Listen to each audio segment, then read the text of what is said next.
Câți ani ai? 19. 9, deci în linie mare e legal. Ești majoră. Da. Efectul acestui număr asupra lui Smiley. Mi s-a mărit inima. Și ce faci? Ai terminat școala, liceu, ceva sau Universitate universitatea de? de horeografie. Mor de curiozitate, cum poți să mergi, tată, pe instalațiile alea? Câți centimetri au? 20 de centimetri. Exact. 20 de centimetri în plus? Da. La fix. Stai, mă, Florine, că mă interesează. Și dansezi pe ele? Da, desigur. Doamne, ce bate! Te rog frumos să încep. Mulțumesc. Succes! Dar de ce te-ai întors așa? Florine, coregrafie, Florine. Mama e... închide televizorul.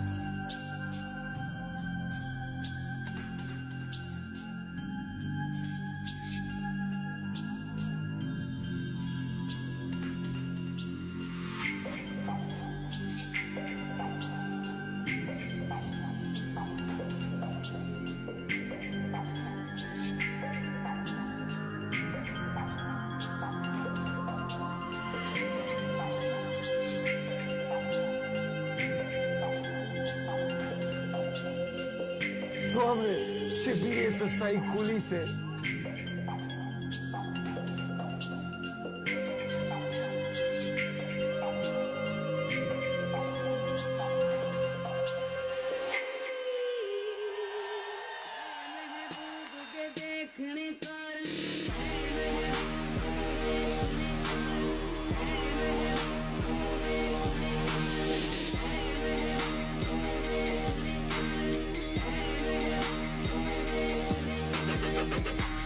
Doamne, te bate inima!